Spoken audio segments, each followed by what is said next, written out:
Hey, everybody, welcome to our latest episode of our Tick Bootcamp podcast. I'm here today with two creative powerhouses, Tracy Mulholland and Kaitlyn Oleinik. Tracy's our guest, and Kaitlyn's coming back to co host this brilliant interview with me. And Tracy, first of all, we watched your miniseries, and it's all about your experience with Lyme disease, and it's called Girl at a Bar. So, first of all, thank you for creating something like that and bringing it to our community to help raise awareness and also validate the experiences so many of us have been through. It was my pleasure, definitely. And I wanted it to resonate with people and show people with Lyme on screen in a scripted way that hasn't really been done before.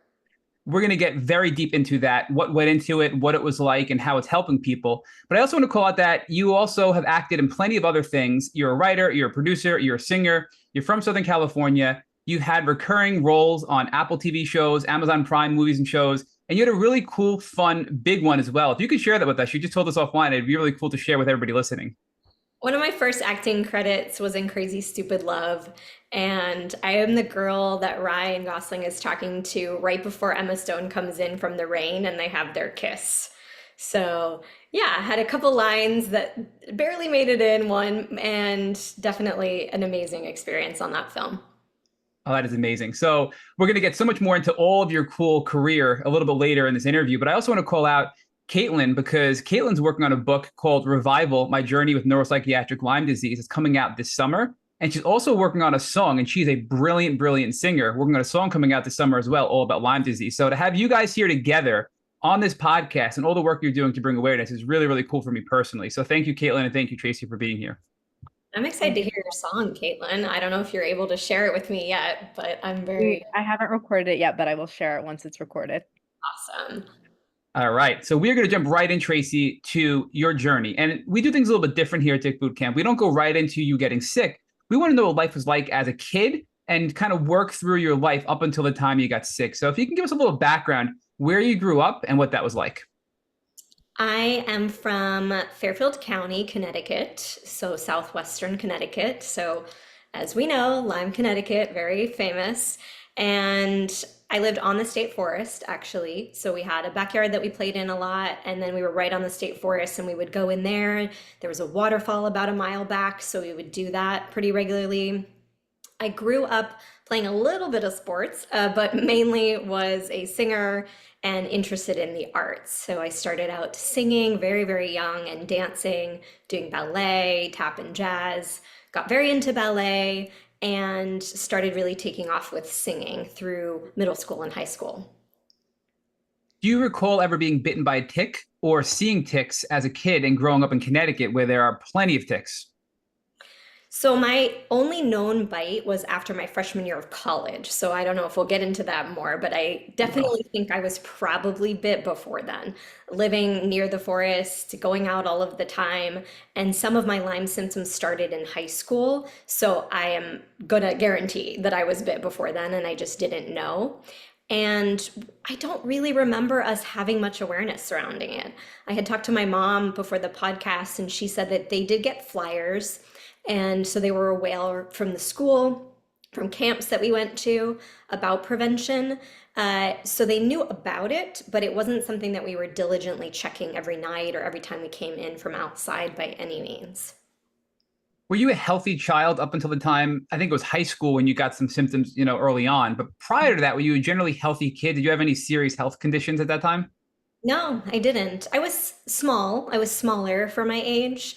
And I think my sister mentioned to me once that she felt maybe that I had less strength, but I don't feel like that was the case in my experience. And nothing really happened until high school, health-wise. All right, so walk us through that, Tracy. What was that like when you first started getting symptoms in high school? So I played the saxophone, the alto saxophone, if you can imagine this tiny little girl playing the saxophone. And I loved it. And I practiced, I think, a normal amount, maybe every day for half hour or maybe an hour. And after about 2 years in high school, having played it since fifth grade, my jaw just gave out. And I know that that's common now. In retrospect, I did not realize that TMJ was a symptom of Lyme. So it just locked up really bad. And Caitlin, I see you're shaking your head because I know you had some experiences with that as well.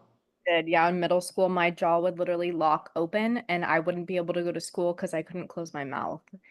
and I would get stuck like that for hours and hours, and I would try to swallow Advil with my mouth open Oh to get the gosh. inflammation to come down. It was very interesting. So I resonated that with, yeah. Yeah, I heard you talking about the podcast about that. I didn't have it lock open, but it just slowly, progressively over a couple of weeks got to the point where I could only open it about an inch or two.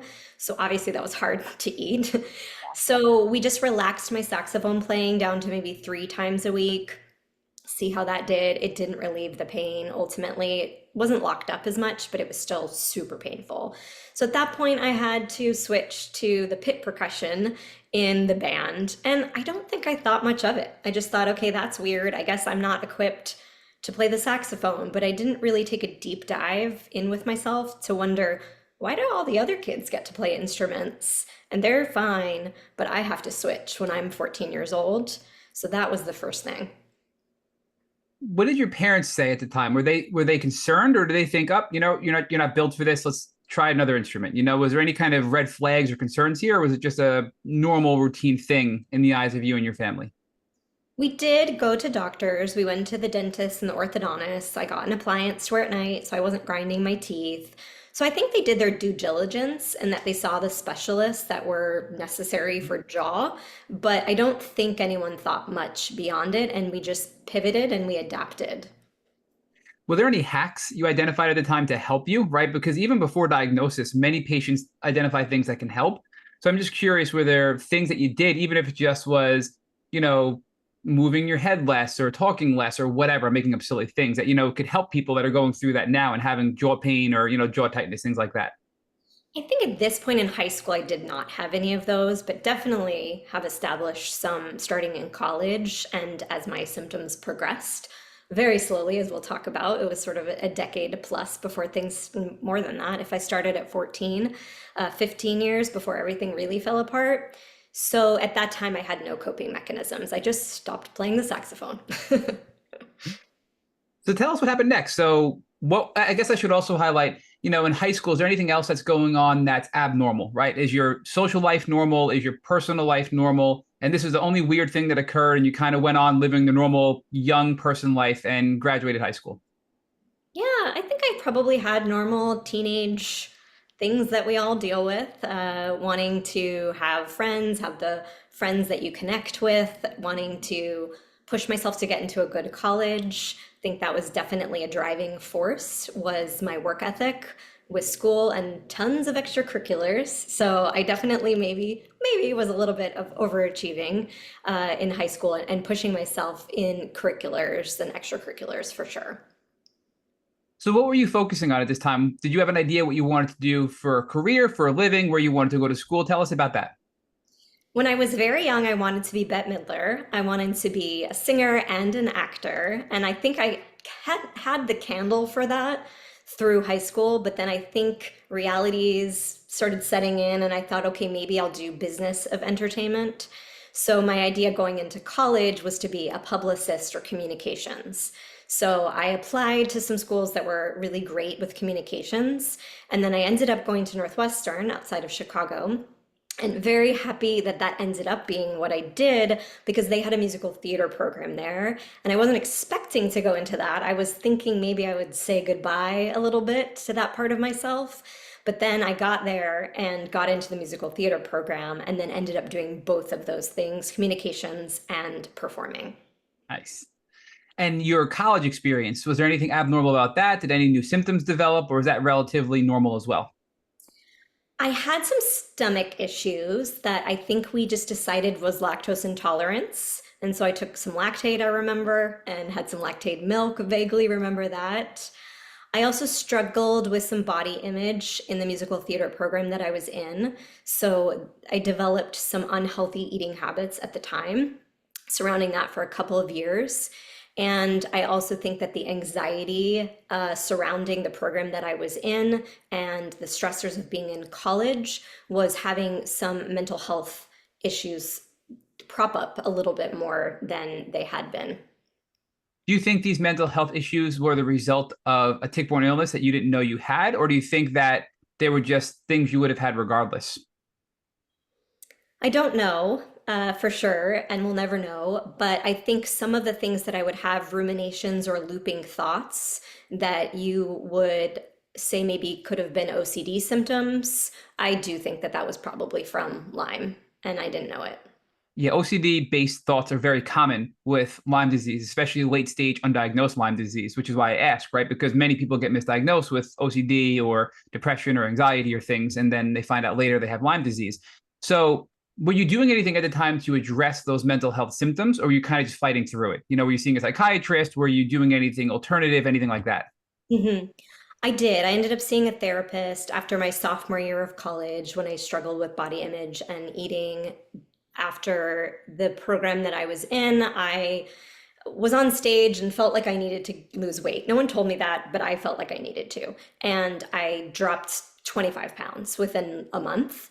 And so at that point, I did go into therapy surrounding that and was in therapy surrounding eating and body image probably for another 5 years after that. Surprisingly, so you are our 525th guest on this podcast, mixed with other researchers, doctors, and patients. And we have a surprisingly high amount of people that have told us they had body image issues and had eating issues. And, from anorexia just to some people saying, like, hey, I was super thin and maybe I wasn't getting the proper nutrients because I was so focused on my body image, right? And to me, it seems to be a disproportionate amount of people that have those issues compared to the general population. So I just wonder, are those types of things related to somehow psychologically to the impacts of Lyme disease on the brain? And what are your thoughts on that?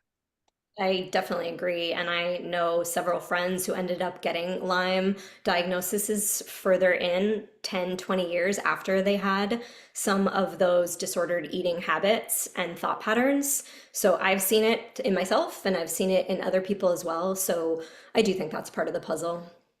So, speaking to two brilliant people that are going to be raising a ton of awareness in this community, we need people like you, Tracy and Kaitlyn, to make sure that we advocate for doctors and therapists to be aware of Lyme disease and these lesser known symptoms to test earlier on, because possibly you could have gotten an earlier diagnosis, and as well as Kaitlyn, if more doctors were aware of these things in the mental health field.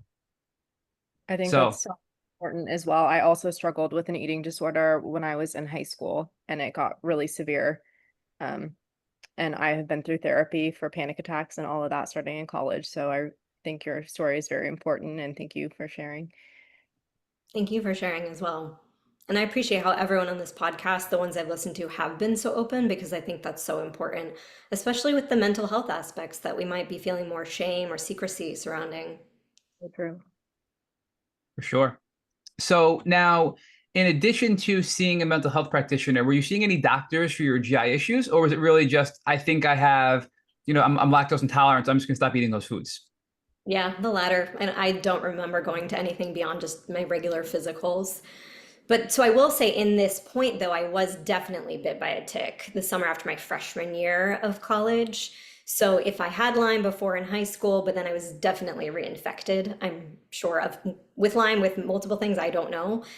We didn't test the tick at the time, but that happened the summer after freshman year when I was about to be 19.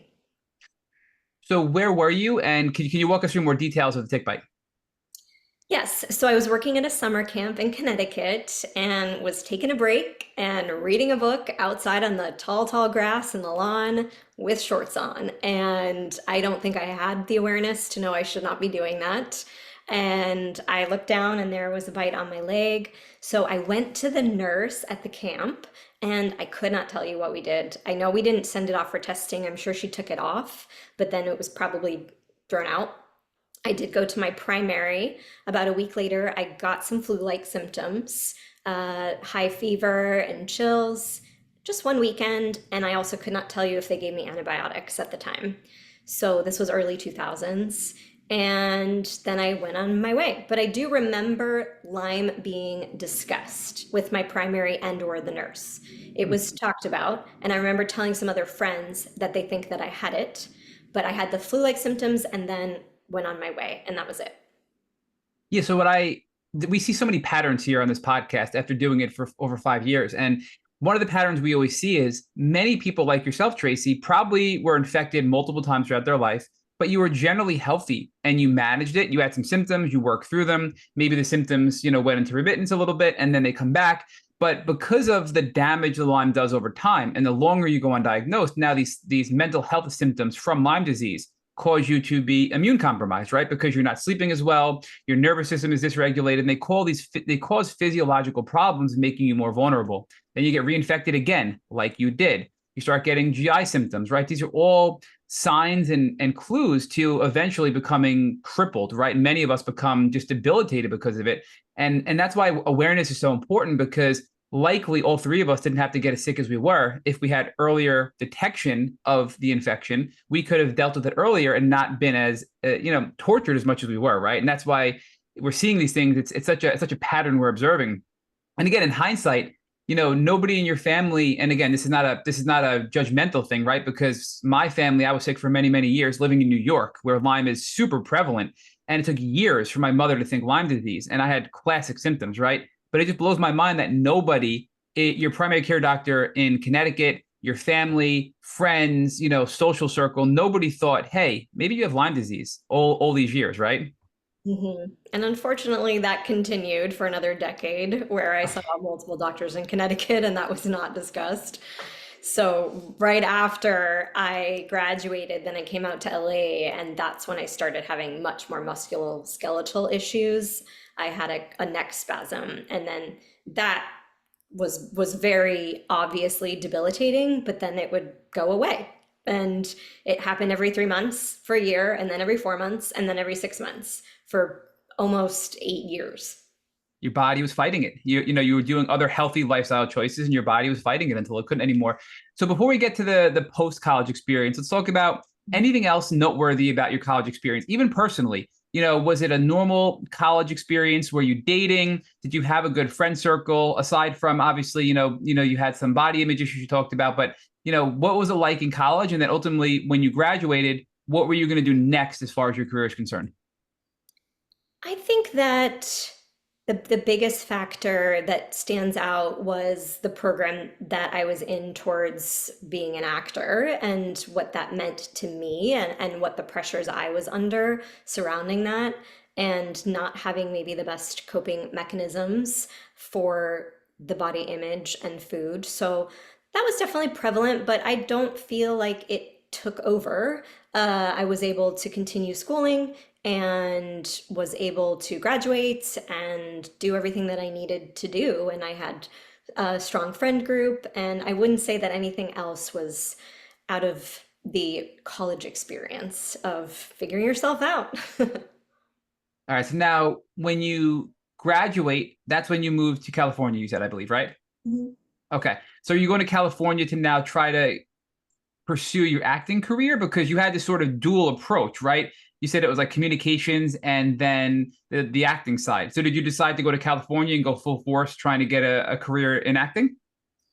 I did an internship summer after junior year out here in LA at Sony, and that was in publicity for TV. And I realized I did not want to be a publicist, but I did like the business side of the industry and I loved LA. So when I came out here, I thought I wanted to be a producer more so, or be in production. And I think the acting was a candle in the back of my mind still, but it was kind of doing the same thing that I had done when I went into college, thinking maybe this isn't feasible to lead with that. So I led with working at a film studio, and I was an assistant to head of production and acquisitions at a big studio, and did that for a couple of years, which was, as you can imagine, a very stressful job, but I loved it.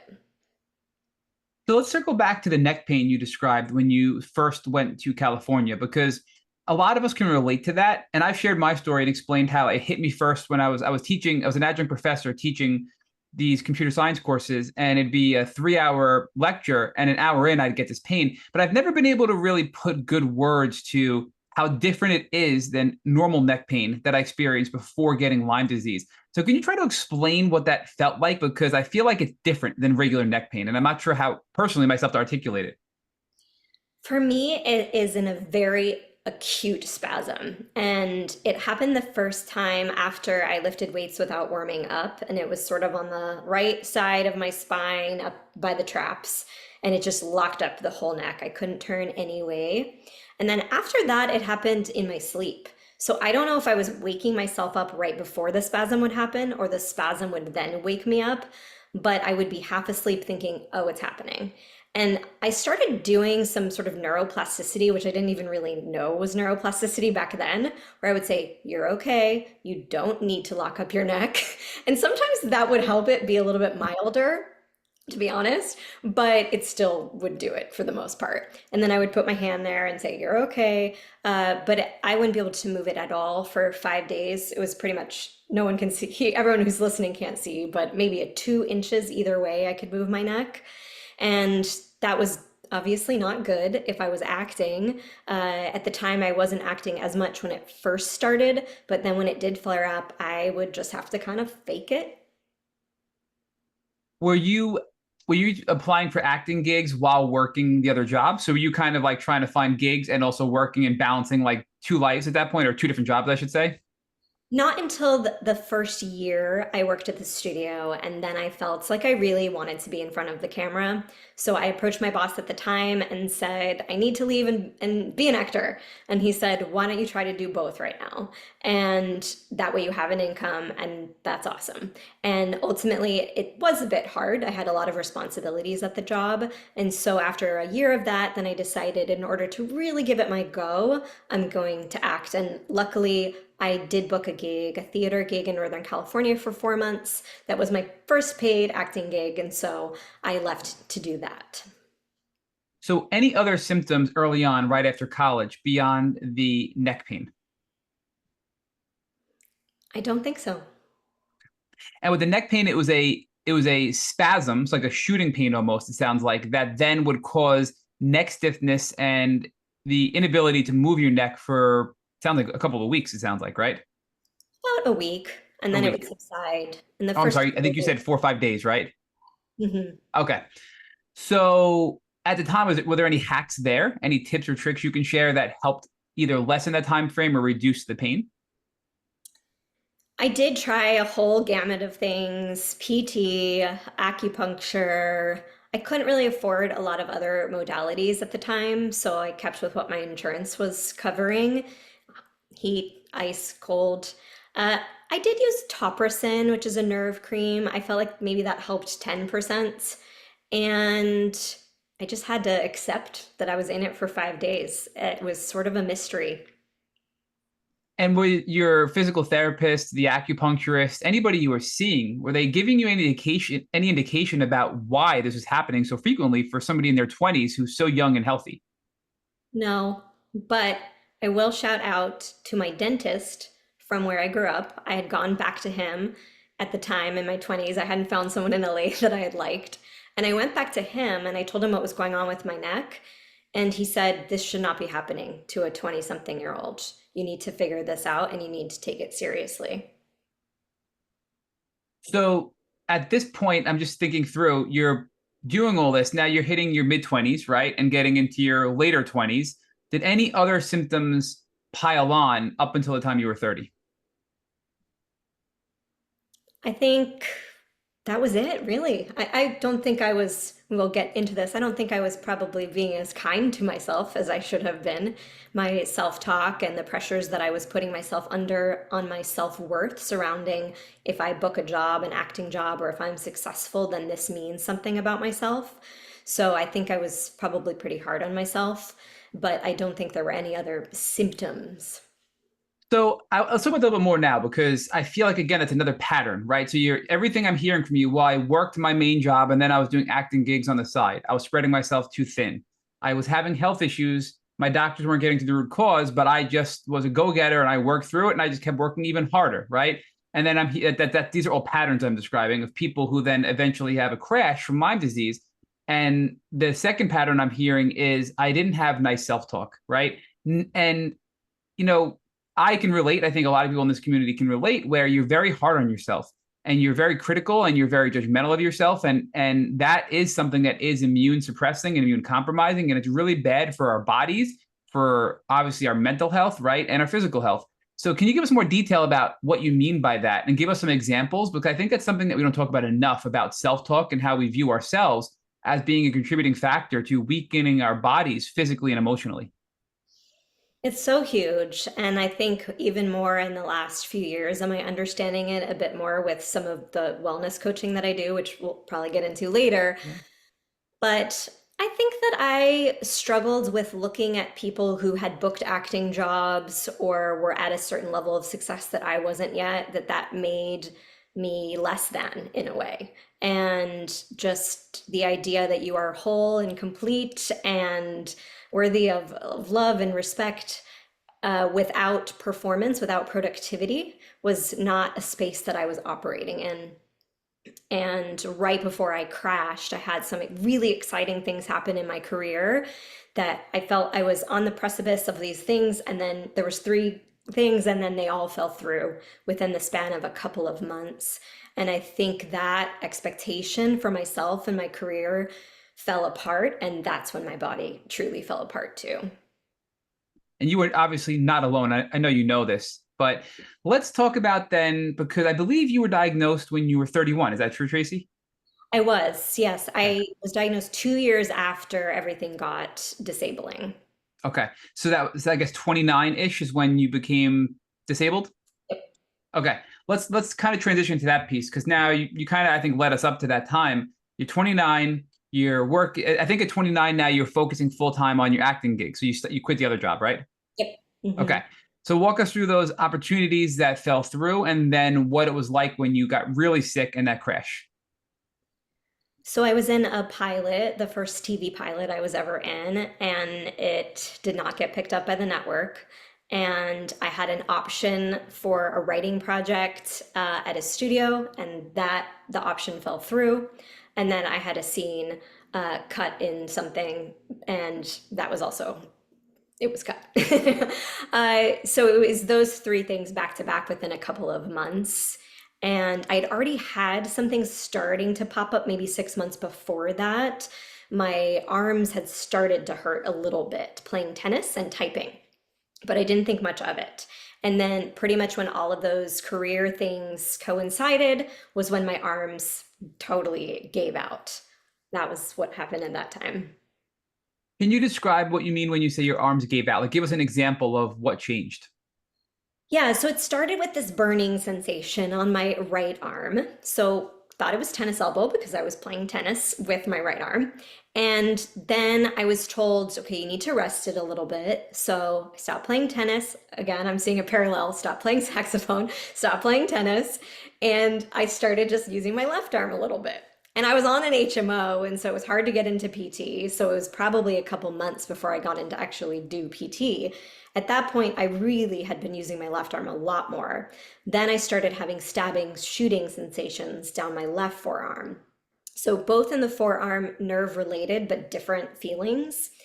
So then I was told, okay, maybe you have the start of fibromyalgia in only your forearms, which in retrospect is crazy. And then I was told, okay, just rest it all, rest your arms for 2 weeks. So at that point, my sister had to come out to help me. I had to take a break from the part-time job that I was doing at the time to, I don't know, walk around and just have my arms down and do nothing with them. It was very unclear if it was going to help, and it did not. And then as soon as that 2 week rest period was over, the nerve pain was just so excruciating. I couldn't even turn a doorknob without pain or brush my hair or my teeth or cut food. And you mentioned that you were on an HMO at the time, so you were being cautious and trying not to go to doctors and spend money that you didn't have to. But when it got this bad, were you seeing doctors? What were you doing to seek help at the time? So it was really just the PT and the primary at my HMO at the time, who very unhelpfully said, well, you would be in a wheelchair if this was your legs. Like, I don't know what that's trying to say, but yes, you are correct. I can't use my arms. And so I promptly after that switched out, but it takes a while with HMOs to switch your primary. And I didn't have the finances or didn't even think to go into debt at the time to spend money. I was a rule follower of the system. Okay, so I'll stay within the system. I'll get the referral to a new primary, and then I went to a neurologist at that point. So that was the end of 2011. So then at that point, the neurologist did take me quite seriously, and that he did a full workup, because at that point the arm pain was so bad, but I also started developing brain fog, would be talking and didn't know what I was saying, and my stomach became distended. So that all happened within a month after the arms gave out. So it was pretty quick. And at that point, when the cognitive symptoms happened, I thought, okay, something must seriously be wrong and I must be dying. And they did everything. And to this neurologist's credit, he did run a Lyme test, but it was not through a Lyme lab and it came back negative. Hmm. And I'll stop there. See. Yeah, no, it's just a lot. So you've seen a neurologist and a new primary doctor. They're doing all these tests and they run Lyme. It comes back negative. What other tests are they running? Do you remember any other tests that they were looking for?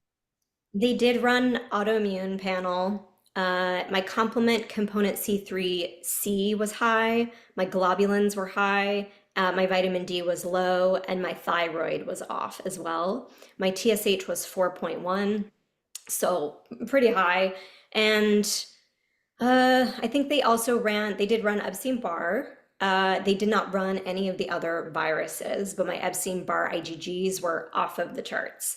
Interesting, I don't believe there was any mention of that. When Hmm. the results were given to me, it was sort of, you're all clear. Do you think that's because of the confusion over IgG and IgM, and they're seeing IgG and they think IgG is, a past infection, not a current infection, right? Even if it's sky high potentially. Perhaps. Also, I think having just come out of, not just come out of, but college, people get mono. And so maybe they just Yeah. thought, okay, you had it in the past, probably, even though I don't remember having mono specifically. So that didn't alarm them. And he just said to me, sometimes in life, we don't get the answers that we need. And I'm sorry.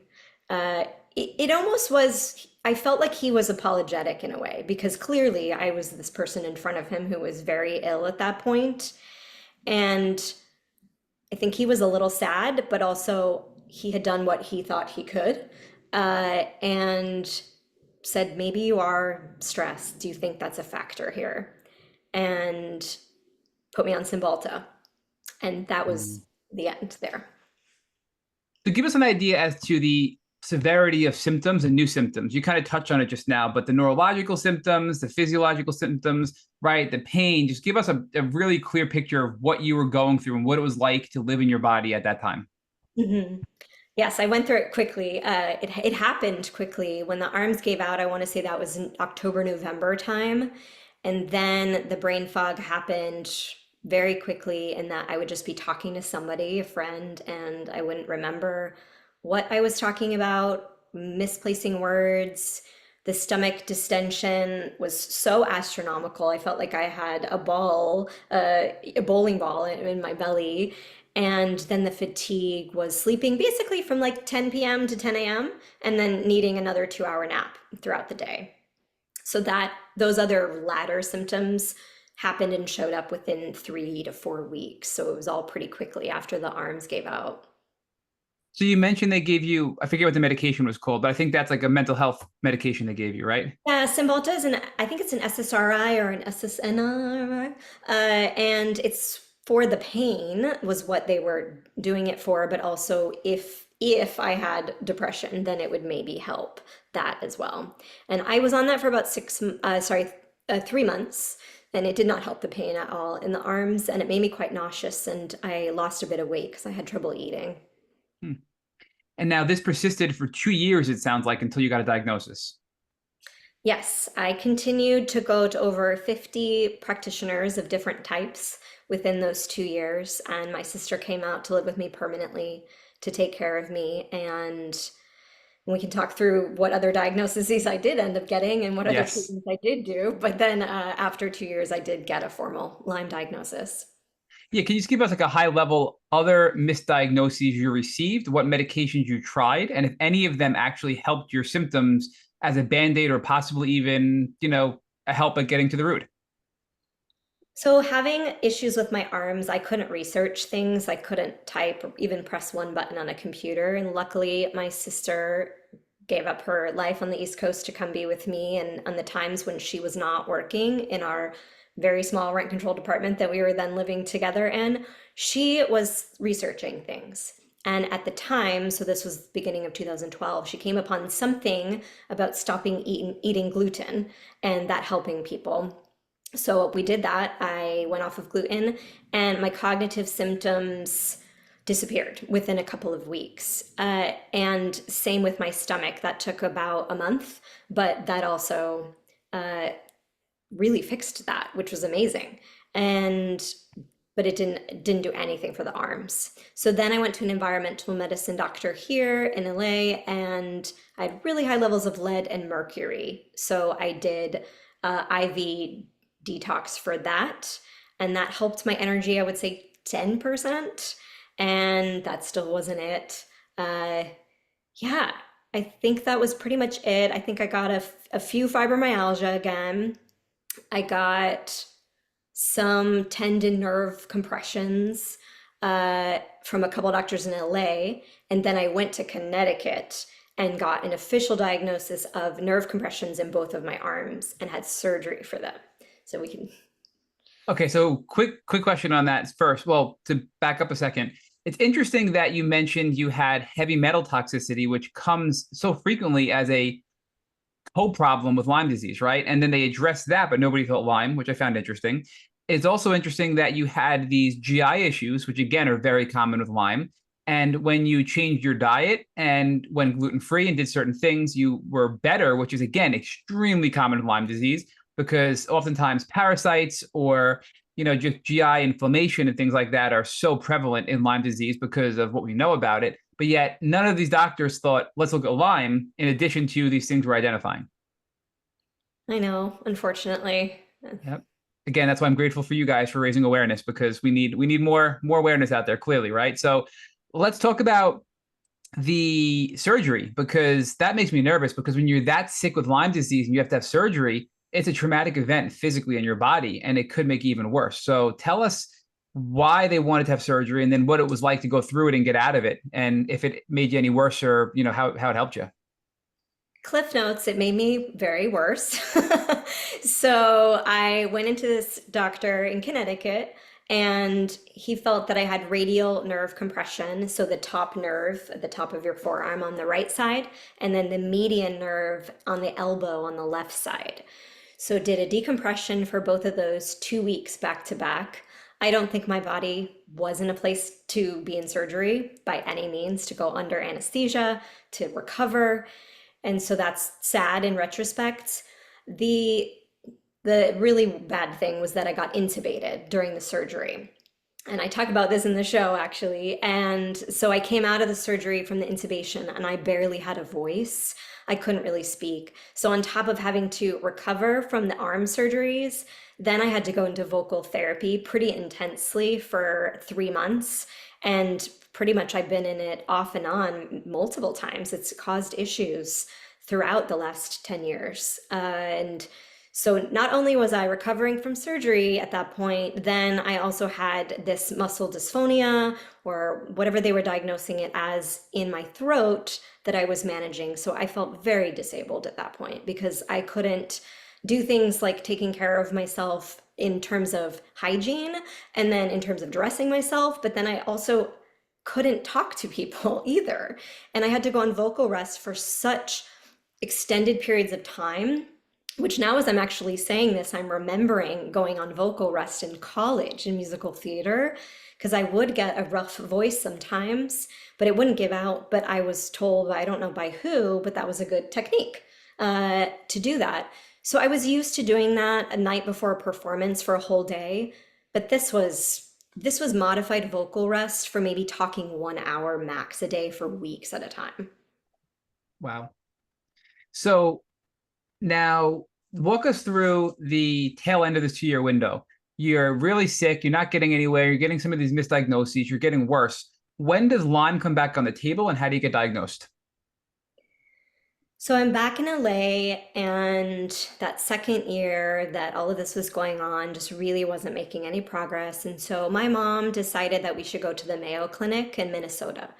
So we booked a flight and we headed there. They ran, as many people are used to, 16 vials of blood, something crazy, and came back with centralized sensitization syndrome. Have you even heard of that? I haven't even heard No. anyone say that. So basically, centralized pain or pain that is in your center and is emanating out. And so I was like, okay, just pain. You're just diagnosing me with pain then. And at the time, I had a friend who had had really disparate random things going on with their body and debilitating musculoskeletal issues. And they ended up getting a CD57 run with their naturopath at the time. And it came back that they were very low. And if anyone's listening, CD57, I don't believe is tested as much anymore. Is that correct, Matt? Yeah. That's correct. Yep.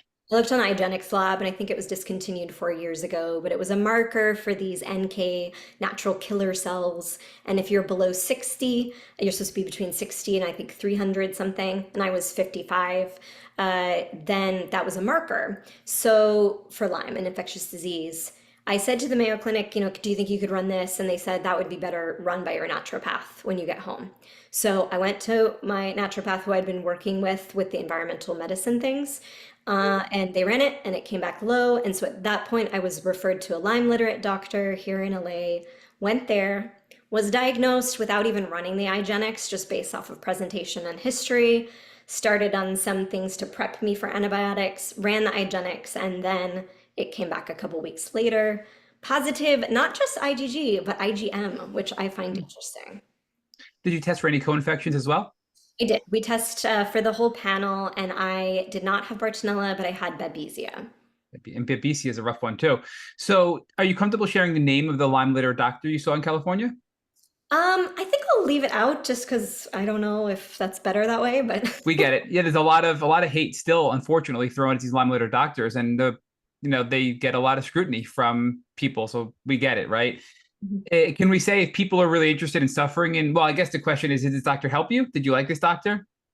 I was with them for 3 years, so really intensely for the first year and a half, and then was doing a little bit better, and then felt like I needed to do treatment again for another 8 months or so.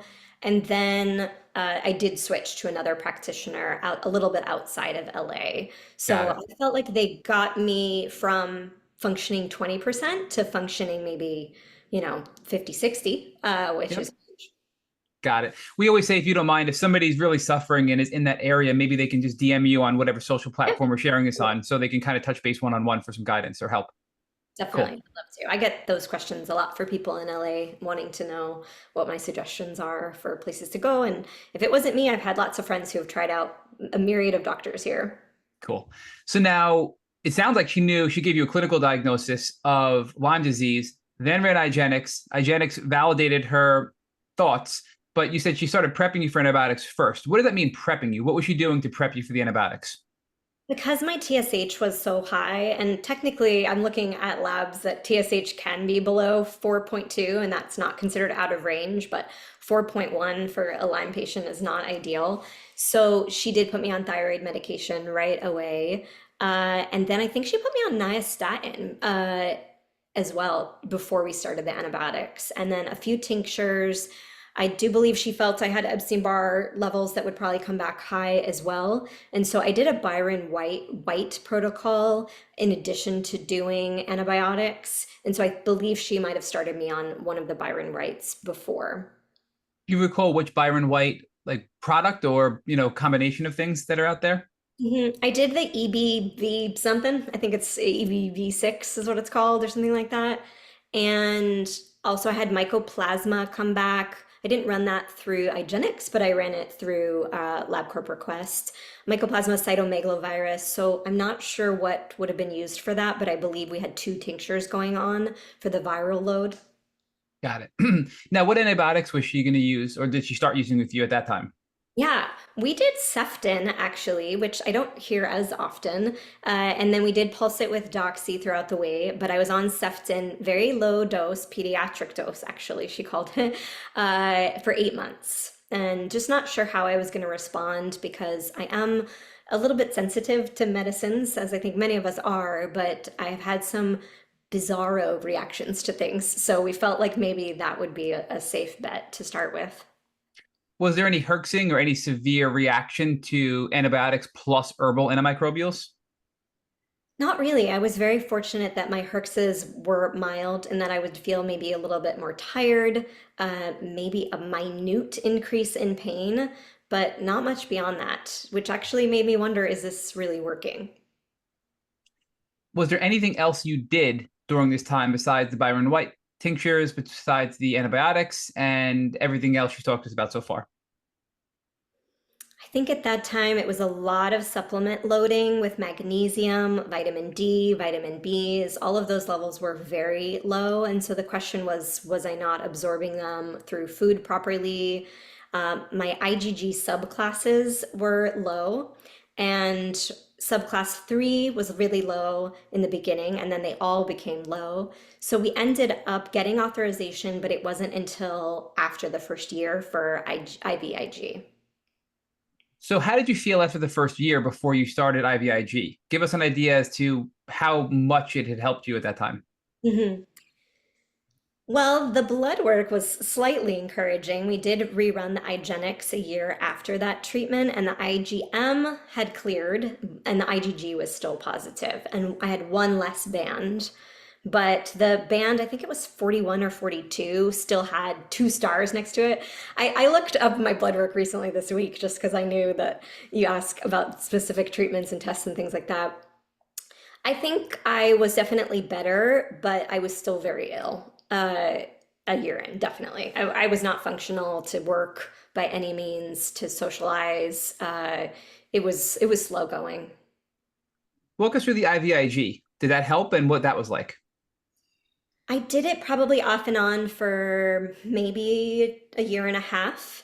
Um, for me, it was not effective. I didn't really notice a difference. I didn't have terrible reactions to it, but the next day I would have a massive headache. And I was doing it once a week in home. And I felt like psychologically it was harder for me because it reminded me in a physical way how much I was sick. To have a nurse have to come to me, to have an IV, to prep with the medicines before, to fall asleep and not function that whole night, the whole next day ruined by the headache, and then 4 days later have to do it again. And I didn't feel like the ROI was good enough for that. I mean, clearly you're very smart and you researched all this because you're on here, you're explaining things that the average person does not even want to understand nor even comprehend at all. Let's be real, right? So I feel like the although you were so sick, were you still on top of it and making informed decisions and speaking up for yourself and saying, "Hey, look, this isn't working. I want to move on"? Because I think that's what I'm kind of getting the vibe from you about. Is that true, or are you just too sick at the time for that to happen? You're getting the vibe, Matt, for sure. I think I was very good at the business of the logistics and asking questions, being prepared for appointments, advocating for myself, knowing I had a spreadsheet of what I had done that my sister helped me type because I couldn't really type so much. But I think that I was lucky in that I had that tenacity inherently in me to keep pushing. And I pivoted pretty quickly. Okay, this isn't working. Let's move on.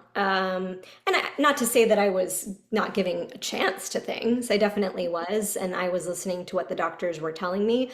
But it also been through 2 years and maybe 2 decades of people maybe not being the best marker to know what's going on with me. So now, this 2 year window you're talking about with the doctor, your IVIG didn't help much. You were doing pretty good. I think it's about the time you were saying you pivoted away from this doctor and found somebody else. Is that correct? Yeah, I think there was probably a little bit of time there where I felt like I was okay without treatment.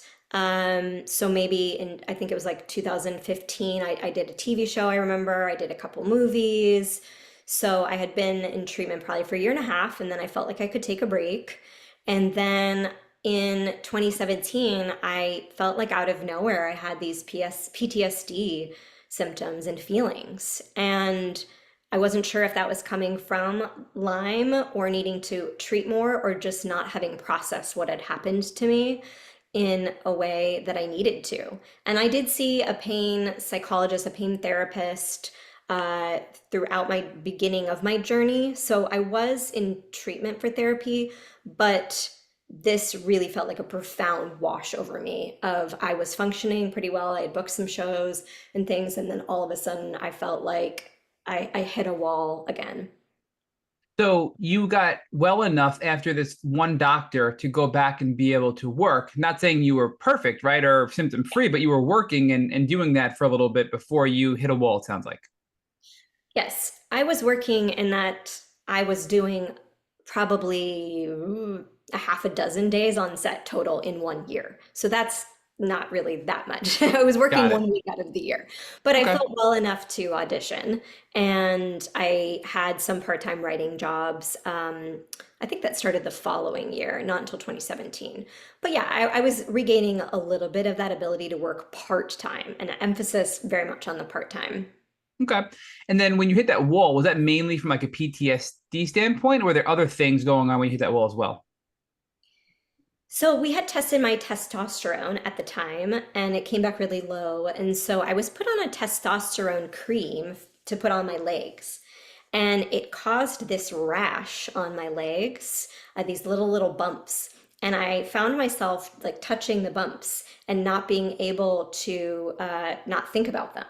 And it felt to me like perhaps this is OCD or some sort of tactile, compulsion or something. And so that's when I felt like, okay, I think something's going on. And I felt maybe this is me having a very delayed reaction to all of the trauma that I've been through.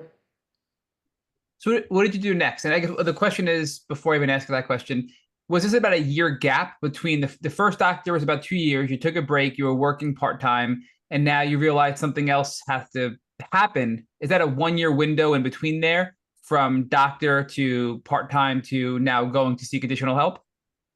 Oh gosh, yeah. I think maybe I looked at the time when I last had seen the doctor here in LA. I think there was only about a 6 month break, but I wasn't actively seeing the doctor in LA, right? We were just Yep. kind of touching base about maintenance. So I think I'd probably had about a year where it was more maintenance. And so at this point, I had had a friend who had been to a different practitioner that they highly recommended. So I thought, okay, I'm gonna see what they have to say and then and do their treatment for a little bit. So what was that like? Was it different than your first doctor, or was it a similar experience but with a different treatment regimen? Yes, it was similar in that we were hitting it in terms of supplements and tinctures and some homeopathy, but also I did do IV antibiotics for the first time then. So I did IV Rocephin for only 8 weeks, I think.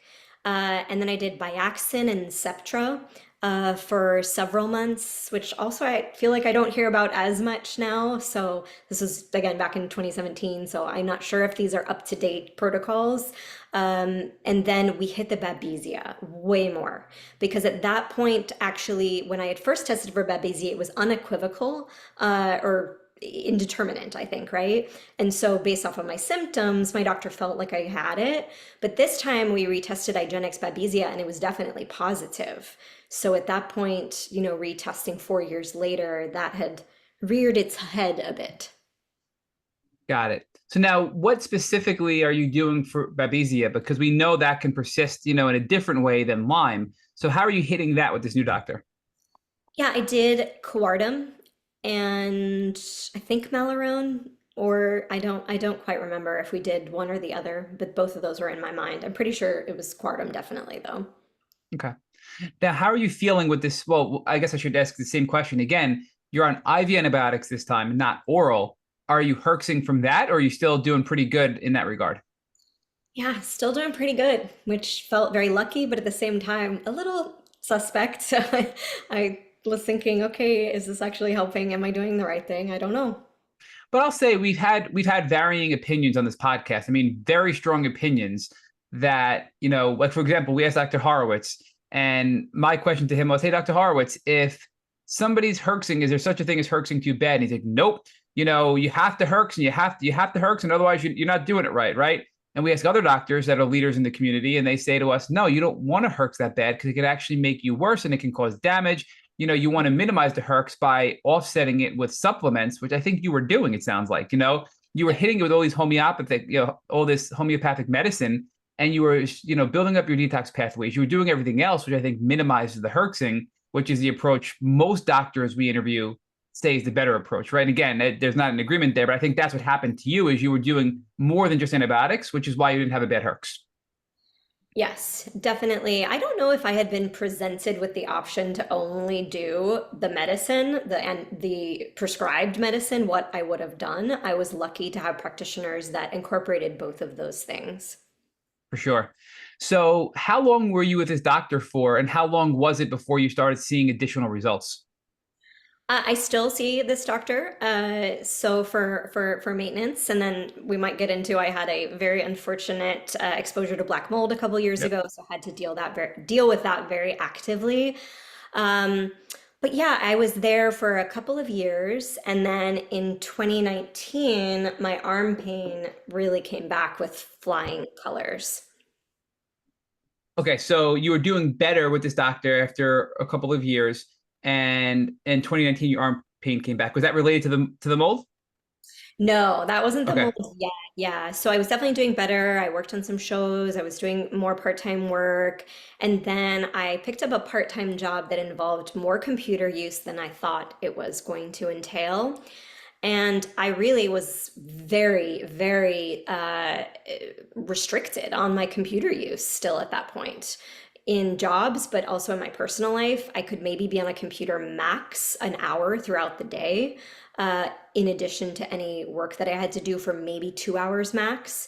So it wasn't great. It was definitely still a problem, but when I took this additional part-time job, it made it back to where I was from day one, frankly. It Wow. was unimaginable pain. And at that point, I became suicidal because I didn't feel like I could live with that much pain or the risk of having that much pain again every 10 years, or maybe this time it would be permanent or so it really put me in a bad place mentally and also physically. I was in excruciating pain again, which was very frustrating and disappointing after having gone through the journey already for 8 years at this point.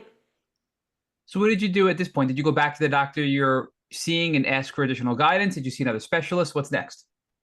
Well, Cliff Notes again, things got worse. So I went home and to kind of calibrate with my family, like, what are my next steps here? I don't feel physically and mentally well enough to work right now or really be alone in taking care of myself. And I was with my family and I picked up either from travel or from my nephews a cold.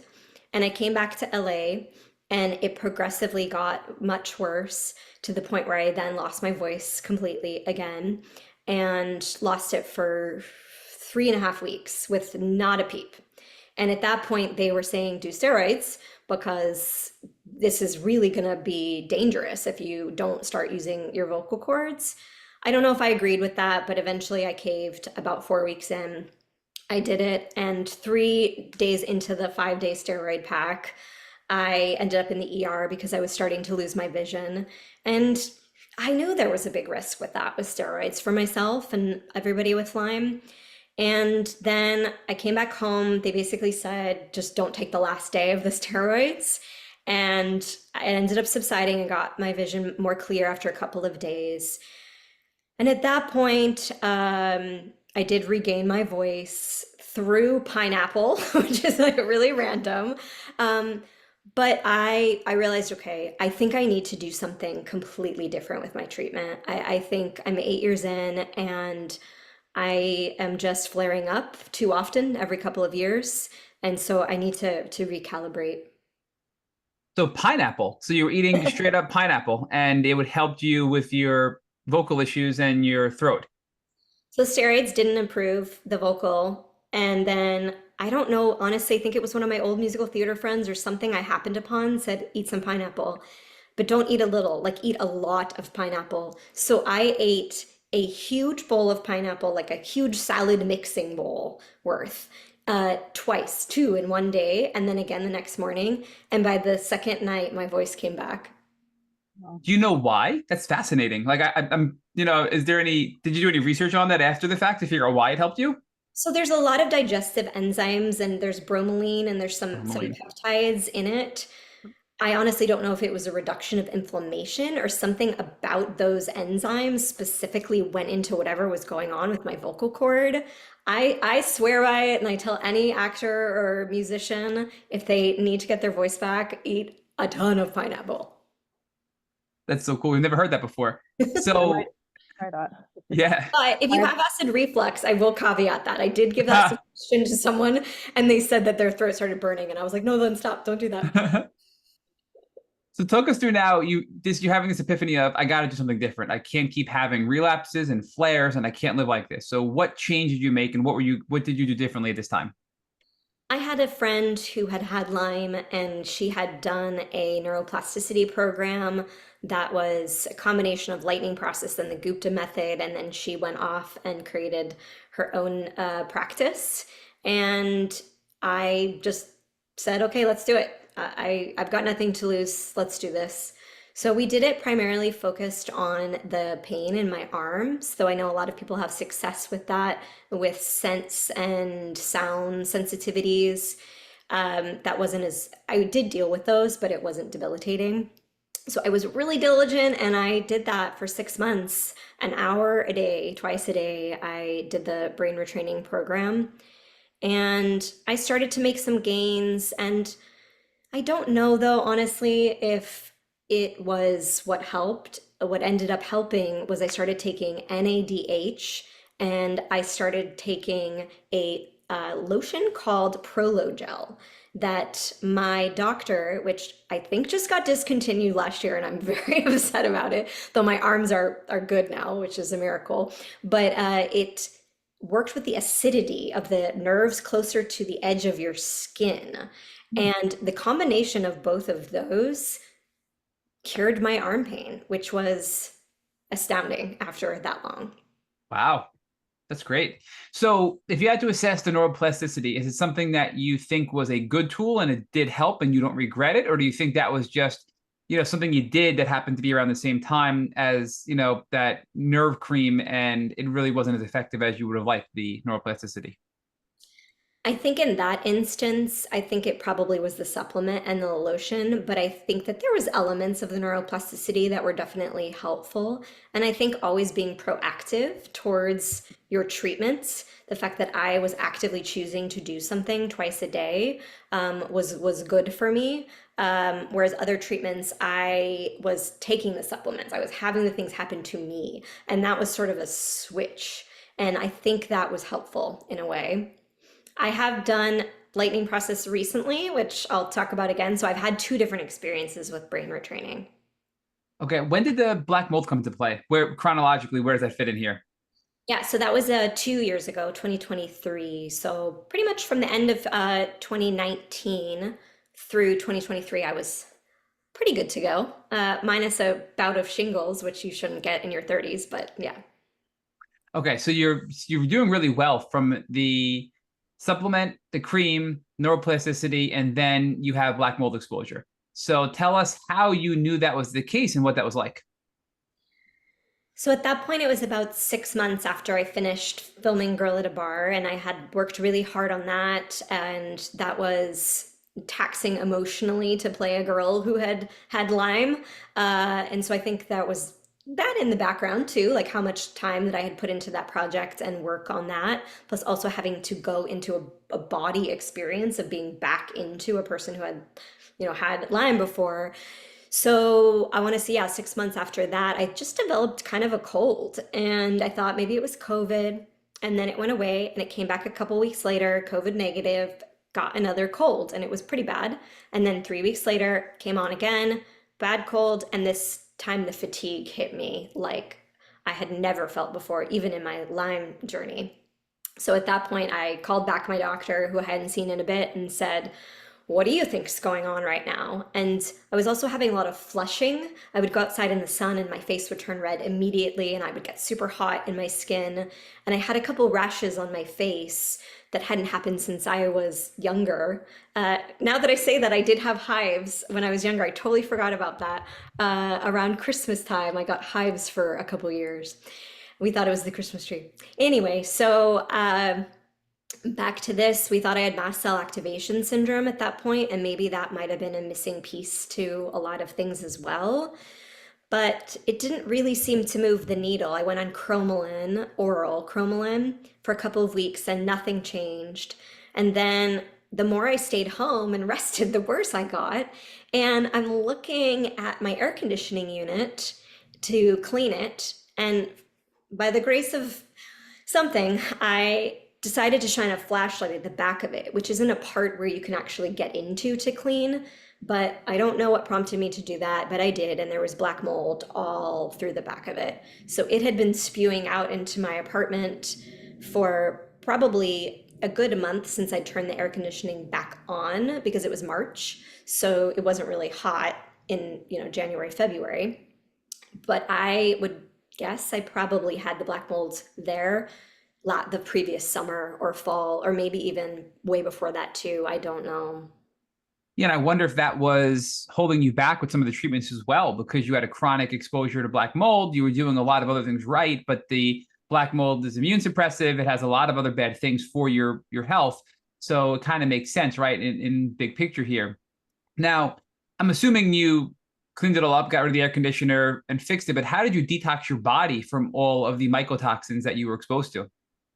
Yeah, I had to move. I got rid of everything, my entire living room, my dining room, my bed, anything that air could have touched. All of my books I lost in that room, which was half of my books, and it was sad. But I was really in I need to get out of here mode. And I had my partner and some friends come help. We all wore masks, but I moved out, and then we started doing a treatment of charcoal, continuing the cromolyn, and some probiotics that were going to bind to the mold, bentonite clay, and chlorella. Now, how long did it take you to detox and feel better after starting this regimen and also getting rid of the, mold in your living space? It's been a longer journey than I would have hoped. Unfortunately, at the end of that year, I was still not making any gains. I mean, I wasn't able to really work anymore again. Once that really hit, the black mold, I took about 8 months off of work, and we ran the Epstein-Barr, and that came back, the PCR came back positive. And so we really hit the Epstein-Barr in addition. So the beginning of last year, I was starting to feel better. But then I started having some GI issues, and cut to the chase, turned out I had SIBO and probably had it for such a long time. I don't know. But I think part of the issue with the mold was also that the SIBO was going on, and I needed to be treating that as well. Yeah, for sure. So my final question before we jump into the series, because I really want Kaitlyn and you to walk through that, is I want to hear about your second iteration with neuroplasticity and how that was different, if it was at all. Yeah, so like I mentioned, I started feeling better from the molds at the beginning of last year, but the SIBO was, I think, contributing to fatigue for sure. And it was honestly more annoying than anything. I did a low FODMAP diet. I did all this testing of different foods, but there was a level of fatigue since the mold came into play that I hadn't had before, and I felt like I wanted to address that a little bit more.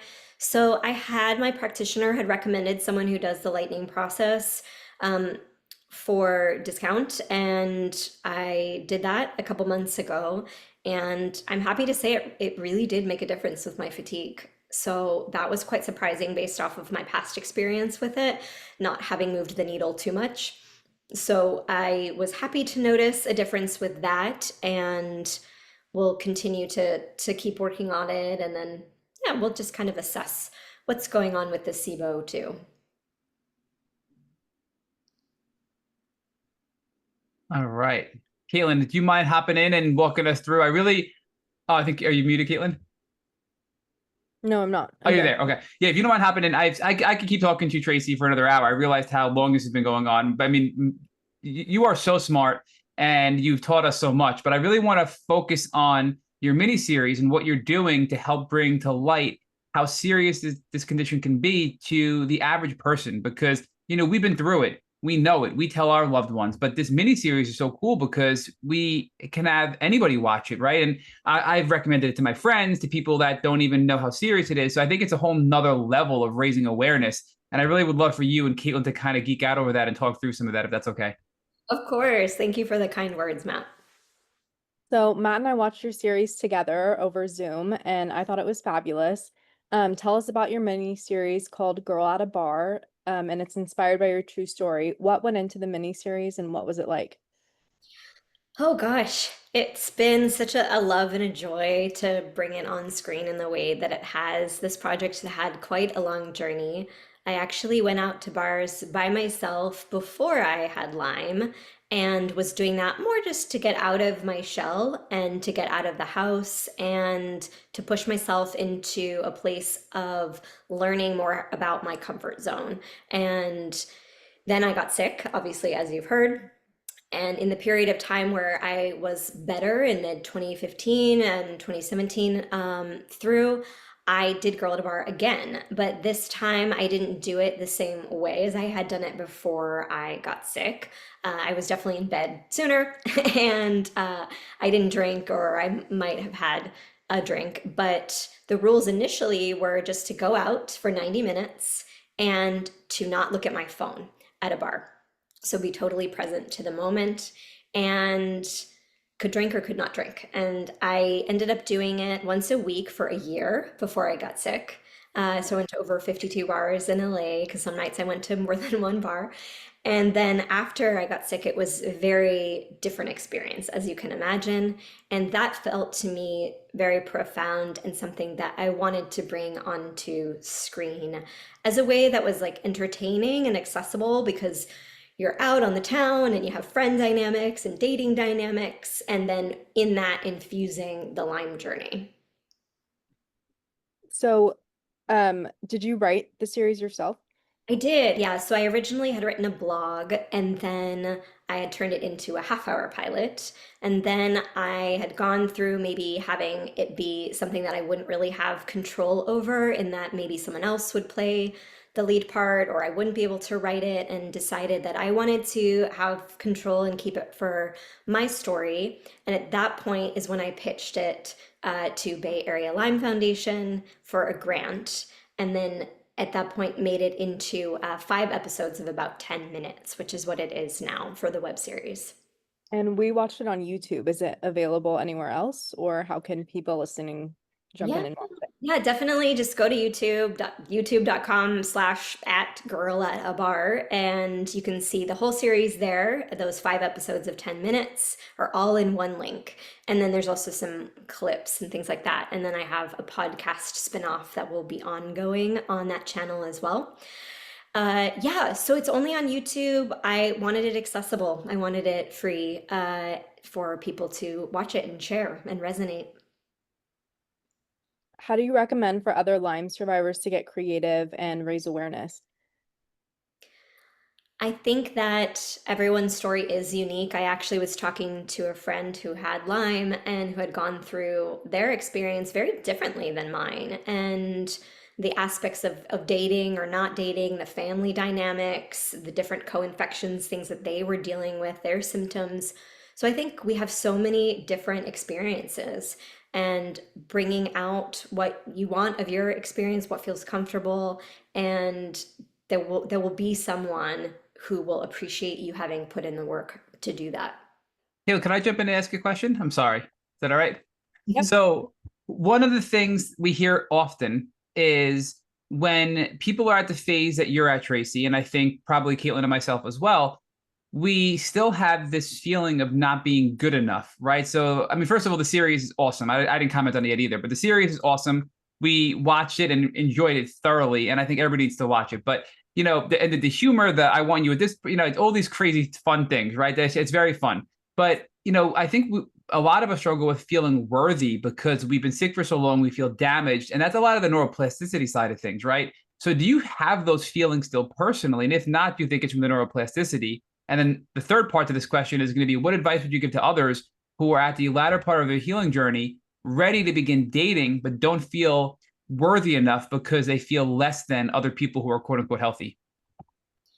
Oof, good questions, Matt, for sure.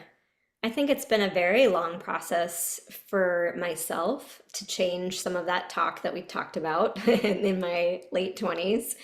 And then coming through something that felt very tangible. Oh, okay, now I have this thing where I'm definitely not 100%. And I have this to point to that's sort of proof, right? I wrote a personal essay about it and this journey about not feeling 100% and being scared about being vulnerable and sharing that with somebody and expecting the response to be negative. So I think there is the possibility of it being positive, but there's also the stronger possibility that you have built something with inside yourself that makes it coming from within. So I am not going to say it was easy for me by any means. It took many years, almost a decade. And I would say that therapy and neuroplasticity, I've done several types of therapy, DBT therapy, CBT therapy, and I highly recommend DBT actually was very effective for me around acceptance, radical acceptance. I Can you think describe DBT and explain the acronym, please? yeah, dialectical behavioral therapy is DBT. And there's a strong tenet in DBT about radical acceptance. So the acceptance of what is, it's this is what is currently happening. And it does not mean that it's not going to change, but there is a lack of resistance to what is.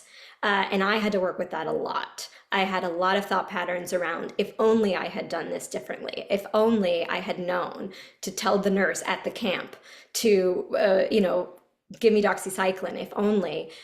So it's a lot of bringing back into that disacceptance. And that's been very hard for me personally. So DBT was very helpful. And then also the neuroplasticity, I think, feeds into that. Also, in my coach training, which I did a few years ago, I did through the Chopra Institute.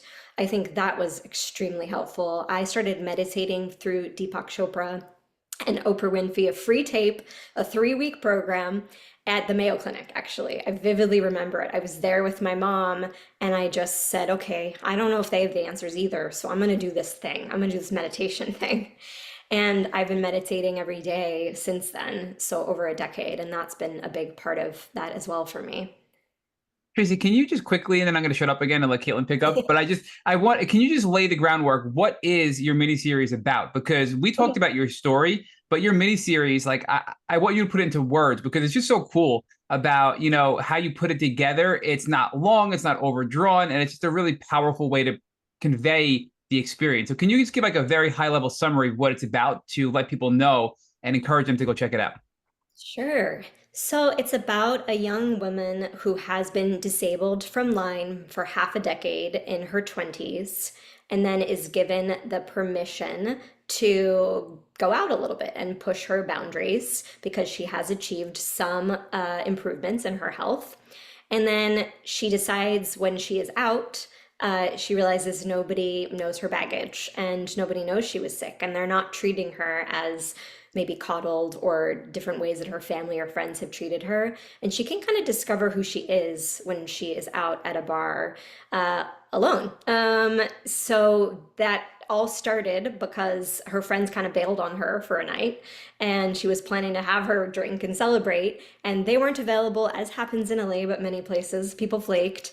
And then she goes to a bar down the street alone and realizes, oh, hey, this is an opportunity for me to tiptoe into who I am without some of this past being so in the present right now. What is the actual present for me? That was sort of esoteric, but yeah.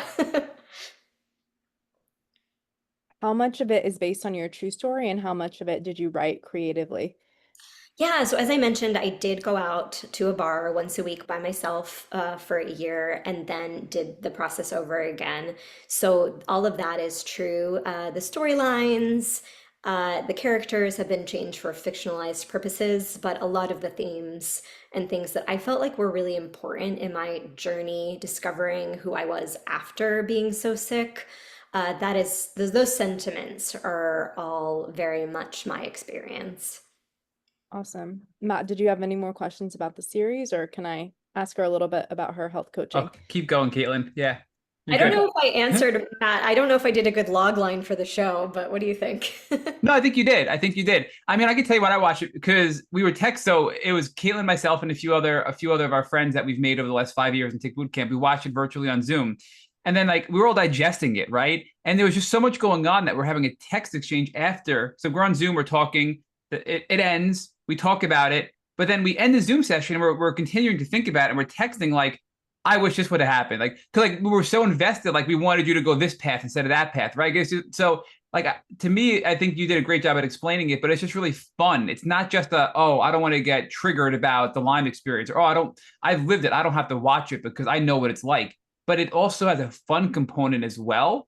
And it also has an extremely educating component for people too that don't know what it's like. So it's not triggering for the patients, but it's also educational for people who don't understand the severity of Lyme. And that's why I loved it so much, because it kind of bridges both worlds of chronic Lyme patients and chronic Lyme aware people versus non-aware people. And it kind of is entertaining and fun for both groups, if that makes sense. And that's why I wanted to highlight that.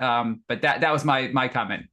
Yeah, no, thank you. That was the goal, was wanting to represent us on screen, but also have it as a tool for awareness and then have it be entertaining and to have other concepts in life beyond chronic illness that we're all managing, understanding, putting yourself out there in love, no matter what that looks like, and what your goals are in your career and family dynamics and things like that. And definitely a dramedy, not a straight drama. So if anyone's thinking, I don't want to watch a show, there are some laughs. I would say a fair amount of laughs. So I think that was my contribution to awareness, was wanting to bring some levity, and also have this awareness and education like as a through line within it without being too overtly, this is an educational piece. Oh, you nailed it. Absolutely nailed it. So I want to subscribe to your YouTube channel, and you said you have a podcast that you're kind of using to kind of keep up with. So we're going to subscribe and keep up with it. So keep doing it. It's a blast. You know, it's really it's a fun, creative way, and I love how people use their God-given talents to give back and help the community after the fact. And that's what you're doing through this, right? You're giving back to help the community who have people who are already sick, but you're also giving back to help people avoid the things we had to go through as well. So it's really creative and fun what you're doing. So we love it. But Thank you, Matt. Yeah, and the podcast, I'm interviewing people to go out on their own. So cast members and other people, their job is to go out for one night, just one night for 90 minutes. Don't look at your phone at a bar. And I've got one already out, which is the person who played my friend, Abby. And then it will be a few other people in the cast. And then if you all want to come on, yeah. So oh it'll be boy, kind of just a fun conversation. A lot of people in the chronic illness community, several of the cast members have Lyme. Some have some other chronic conditions as well. So the podcast is just an opportunity to chat more about all of those things.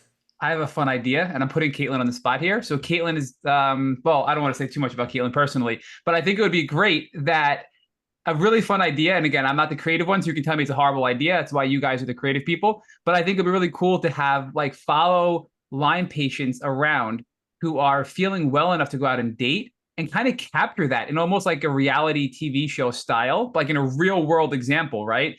And show that, because I think the average person would love it because they love reality TV. It would raise awareness about it, and it would just be really fun. So anyway, that's my final thought before Kaitlyn continues on with you go. Great pitch, And Matt. We'll send it on up.